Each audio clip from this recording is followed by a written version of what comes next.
Hi, welcome back to episode 3 of Cracking the Codex. This week we're looking at the Ironstorm Spearhead. This is the one that if you've been keeping up with any sort of competitive news or looking forwards to tournament results, this is probably the one that you'll have your eye on. I'm joined, as always, by John Scrivens. How are you doing today, John? I am great. So, the Ironstorm Spearhead Detachment. It gives you the Armored Wrath ability. Once per phase, for each of your Adeptus Astartes units in your army, you can reroll one hit, wound, or damage roll made for a model in that unit. Now, that's pretty evocative of, should we say, problem rules that we've been seeing, let's say, 10th edition, 9th edition, 8th edition. It is a more reasonable version of this. You're not just getting a reroll to hit and wound, but it has the flexibility. So if you're using the rerolls to hit from, say, Oath of Moment, or for the Ballistic Dreadnoughts, if you've got rerolls to wound from, let's say, Twin Linked, but you've got a D6 plus 3 damage weapon, it's just really nice to give you that bit of flexibility. Pairs really well with the Gladiator Lancers, funnily enough, because they already have one reroll to hit, wound, and damage, and just getting that little bit of extra reliability in there is very valuable. How are you feeling about this as a trait? I like it for the flexibility, because there's nothing worse than getting accustomed to having rerolls where you need them, especially when it's like a crucial thing where you just need to roll slightly above average just to do the last couple of wounds on that unit, especially if you're on a killing secondary or something like that. And having something that can just guarantee that will happen is the certainty I really love in this game. Absolutely. At a competitive level, anything that increases your reliability is incredibly valuable. It's part of the reason, rerolls have been so efficient for the last few editions, or just any way that you can almost cheat the averages and get that increased reliability. All right, so stratagem-wise, comes with 6 stratagems. There's only 3 of them that are battle tactics this time round, which is fine because you're not taking any captains. So you weren't going to be using any of these stratagems for free anyway. There's less choices for your opponent to vect, but whether that comes or not, we'll have to see how the meta develops. So starting off with Unbowed Conviction. That is, in your command phase, you pick one Adeptus Astartes unit below its starting strength, and until the end of turn, you ignore any or all modifiers to characteristics or rolls or tests made, apart from the usual saving throw disclaimer there. So that's quite nice if you are facing up into any form of minuses to hit or minuses to wound. Obviously, there are ways of making that. So a lot of the Death Star units, for example, have the mini transhuman, as I've been calling it, where if your strength is greater than their toughness, you're -1 to wound them. Ignoring that with the Redempt is quite nice. Just being able to turn that off is valuable. What do you think about this one? Also, if, say, you're a crocked dreadnought that is shooting at a worsened ballistic skill, you're correcting that as well. So there's a few different uses you get for it, which I think is kind of nice that it's not just, it's got a sole single purpose as a strat, which is nice. That's true. That's absolutely true. And then you can stack that with any of the other bonuses you get, and suddenly your 1 wound dreadnought is hitting on 2s, just as the Iron Father intended. Moving on with Armor of Contempt. You know it, you love it.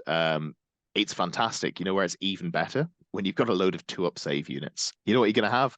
2-up save units, because Redemptor Dreadnoughts, they got that 2-up save. Oh Lord, they got that 2-up save. So that's going to be slamming that one as much as possible to try and keep your Dreadnoughts alive, which I think is probably going to be fairly easy to do with this list. We've got Mercy as Weakness. So in your shooting or fight phase, you select one unit that hasn't shot or fought so far, and they get sustained hits if they are shooting anything that's below or attacking anything that's below starting strength. If the model is making the attack, so your unit is a vehicle, you get sustained hits on a 5+. Do you think this detachment wants to run vehicles, John? I'm getting that feeling. I think so. So for me, I've already looked in my head. I'm just like picking stuff out of thin air. I'm like, right. So I need to soften up a unit before I use the stratagem. So a unit that probably isn't going to kill a unit. So maybe something that doesn't need to see have line of sight to this unit. So maybe I'll have a couple of whirlwinds and they'll pepper some shots, maybe do a wound, maybe kill a whole model. Then suddenly you get this lovely ability pops, and it's just handy, right? That's true. That's true. Of course, with all the ways that you can stack efficiency boosts onto whirlwinds, maybe you'll just kill the entire unit. But don't worry, you won't be sad about that. That's not a fail state. Oh no, I killed you. Anyway, the rest of the stratagems, not battle tactics for these, but we've got Vengeful Animus. So that is any phase when you pick a one of your vehicles that explodes when that is destroyed, you get to auto explode. You just you don't roll it, you just blow up. This is not something you're going to use a lot, but there are times there are times when anyone who's played vehicle lists or lists with transports, you'll have had games where you just go, if I explode here and my opponent's got 1 or 2 wound models on an objective, I potentially swing this game late game. Or you can even just run, let's say, an aggressive vehicle like a dreadnought, maybe, into your opponent's lines and go, oh no, you killed me. Guess I'll explode and do even more damage. I love it. It's after doing, say, like a tank shock on arrival as well. So you're just like peppering them with mortal wounds. You're going to be spoiled for choice for how to spend your CP with this list, I think. Ancient Fury, 1 CP. Seeing a trend here. Have you noticed that they're all 1 CP? Yeah, I'm sure that won't be a problem. I was looking at all. Where's the 2 CP one? Because there's always normally one. There isn't. There's normally one. It's normally the best one. But no, they're all 1 CP. So in your command phase, Ancient Fury, you pick 1 Walker unit from your army. That's interesting. And you improve that model's move, toughness, save, leadership, and objective control by 1, and add 1 to the hit roll. Now that doesn't. This is kind of convoluted, but just to make it clear, this doesn't give your 2-up save walkers a 1-up save. There are rules that prevent that from happening. I'll not get into it here. There's been lots of arguing about it online. You can look that up if you want to get more input on that one. I wouldn't be surprised if it gets fixed so that you can stack it. I really hope that they don't do that, because as it is, this list is going to be an impressive wall of metal that walks towards you. It's going to be hard enough to kill anyway. But even without it, giving you +1 to the move, the toughness, the objective control, +1 to hit, it's really, really valuable on your high value units that you're going to be running, all those dreadnoughts. Any thoughts on that one? You pleased to see this? Well, it also means that maybe you can buff up that Invicta War suit that's collecting dust in your cupboard. Yeah, because that's a walker. That's the only other walker that Marines have got, but it means that it is actually able to be targeted by something, unlike the last edition where it just couldn't interact in any way. Yeah, it was there. I think I'd still just stick with the good suits, but I don't think it's out of consideration, because obviously being able to have that forward pressure with a reasonably buffed up walker is still pretty nice. And having a decent flamer to overwatch with is quite nice as well. All right, last one, Power of the Machine Spirit. So this is your opponent's shooting phase just after an enemy unit has resolved its attacks. You pick 1 vehicle unit that was reduced to below half strength as a result of those attacks. This is a little bit sort of one-armed man juggling a crab on a unicycle. But when it lines up, you get to shoot back. You can only shoot the unit that shot you, but if one of your enemy units shoots you, reduces you below half wounds, doesn't kill you, you get to pay a CP, take a shooting phase, and shoot at that unit. What do you think? Well, if it's, say, a really high threat dreadnought, you've just had a tech marine go, you're going to shoot more accurately, and then you've done some other stuff to it. It's suddenly this horrible threat that they've not managed to deal with that then gets to clap them back. Yeah. It's very nice, right? It's not bad. It's really not bad. And don't worry, if you're thinking, but Redemptors, they're okay. They don't have that much firepower. We're coming to that, because over on the next page, we've got the enhancements. Now, enhancement-wise, I am going to skip around a little bit here, because there's one that really sort of sings in this list. And that is, in fact, no, we're actually starting at the top. The Target Augury Web. So this is an aura. It's a 6-inch aura. And if it has to go on a tech marine, which is fine. You're probably running 2 to 3 of them anyway, so don't worry about that. Tech marines, for anyone who isn't aware, are lone operatives if they're stood within 3 inches of a vehicle. Not only that, but they can heal a vehicle in the command phase for D3 mortal wounds. And that vehicle also gets +1 to hit for the turn. Don't worry if it was on full wounds, you still get the +1 to hit. So already this is a synergistic buffing piece for a vehicle list. But you can put, for 40 points, an aura on that model, and it gives all vehicles within 6 inches lethal hits. Now, if anyone's been keeping up with the series, we've been talking about lethal hits a lot because Oath has changed to no longer give you wound rerolls. So lethal hits on your Oath target, that's not bad. That's Yeah. pretty solid. Or maybe if you had, let's say, ballistas dreadnoughts that just get rerolls anyway if they're shooting a full health or above half strength target. That seems like a nice bit of synergy there. What do you think? Do you Yes. think this makes it into your list, John? I think if I was playing as this detachment, this would be the first 40 points I'd be spending. Well, 40 points plus Tech Marine, because you're looking at it going, I want lethal hits on everything. Because then you don't have to worry about a high toughness target being an absolute challenge. Because in Space Marines, Yes. in the index, if you didn't oath and reroll your wounds into those high toughness targets, it was really tough. It was really tough to actually finish something off. And the amount of times I'd get a Hunter Killer Missile not kill something, even if it was an oath target, it's like, cool. So lethal hits. Yeah, because the Brilliant. Redemptor Dreadnought does have, it has a decent number of shots. It's got a decent AP. It's got decent damage. What it's kind of lacking is the strength now that there's been that toughness stretch. Yeah. So you're typically wounding vehicles on 5s. Yeah. Doesn't matter. If you want something Roll dead, some it's 6s. dead. You know what's even better? It's just attacks. So it's not ranged attacks. If you make it into combat, if there's anything left for you to make it into combat with, all those Redemptors are going to be going, oh, well, I wound you on 2s anyway, but lethal hits. Don't worry about it. Don't worry about it. Suddenly it makes the Brutalis' twin linked fists that have one more attack than the Redemptor feel a little less useful. And we weren't really seeing the Brutalis anyway, which no, I tried one. Yeah, I don't hate Trying. it as the 7th dreadnought in a list, but you've got to fit in some Redemptors and Ballistas Dreads for me before we get there. So let's move on to the next aura as well, which is Masters of Machine War. And that is only 20 points here, but that gives you a 6-inch aura of if a vehicle is in combat, it can shoot even if it fell back or advanced. Oh, sorry, it doesn't have to be in combat. 6-inch aura of fall back, advance, and shoot. That's disgusting. Nice. That's just horrible. And 20 points. Yeah. That's really not good. Feels like that should have been a 30 in my head, like straight off the bat. I'm like, cool. I'm not another annoyed 40 or another 40 maybe. Yeah, just giving your entire castle advance and shoot is it's terrifying. We're going to see a lot of people just going, I've got 6 dreadnoughts in the middle of the table, and what did you bring that can deal with that? And you go, oh, I guess I'll try. I guess I'll try and score at the edges of the board then. I'll just start packing my army away now. Oh no, you can still beat it. You just got to play smart instead of hammering into them. We've got the Flesh is weak. It's a 10 points upgrade. It is a 4-up Feel No Pain. I mean, if I've got 10 points and a character without an enhancement, spoiler, I will not have any characters without enhancements. That's not going to happen. And then there's finally Adept of the Omnisia. This is fine. It's 25 points, and once per battle round, you basically blank a failed save made by one of the vehicles within 6 inches of the bearer. It's nice, and if your local meta or just the meta of events you're going to has lists that are running like 2 to 3 models with like gladiator lancers or rail cannons, rail guns.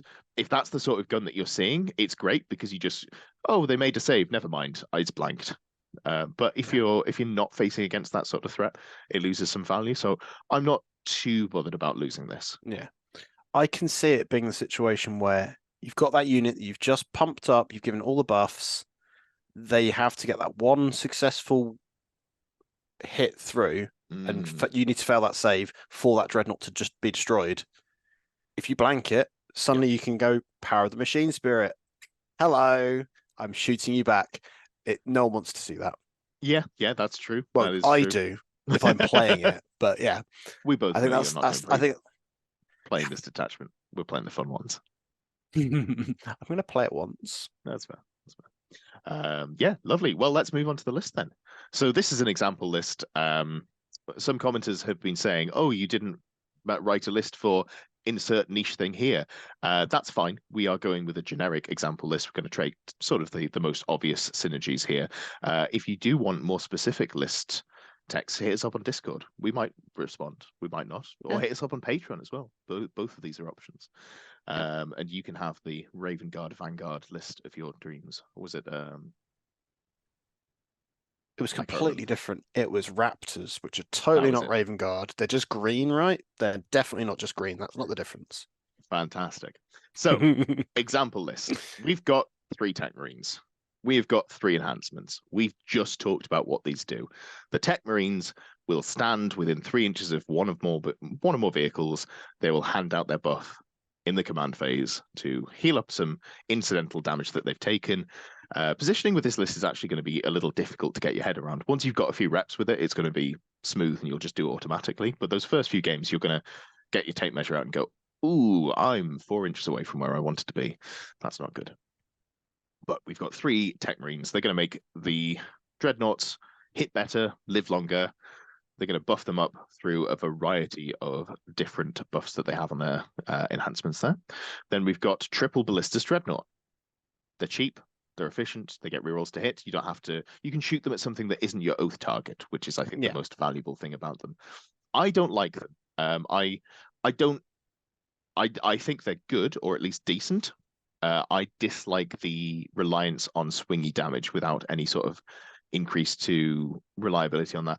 In this detachment, where you get that one reroll that you can use on damage, suddenly I'm less bothered about that. I think they're really strong here. Then we've got, let's do the Dreadnoughts. We've got 3 Redemptor Dreadnoughts. These are the all-stars. The -1 damage, the 2-up armor save, just the plasma, the combat, the incidental firepower. They do absolute work. They will pick up models from across the board before you can blink. We've also got tank-wise 2 Gladiator Reapers. We are writing legal lists here. Don't worry about it. They cost more than 30 points. Yeah, that's a typo. Not a typo in list construction, just in list writing. Yeah. We've also got a single whirlwind. I would have loved to see a list with 3, and by that I mean I don't want to see a list with 3. But that's definitely an avenue you could go down and just potentially put one of your Tech Marines next to them to really buff them to the 9s. And then we've got the ever-present Triple Scout Squad.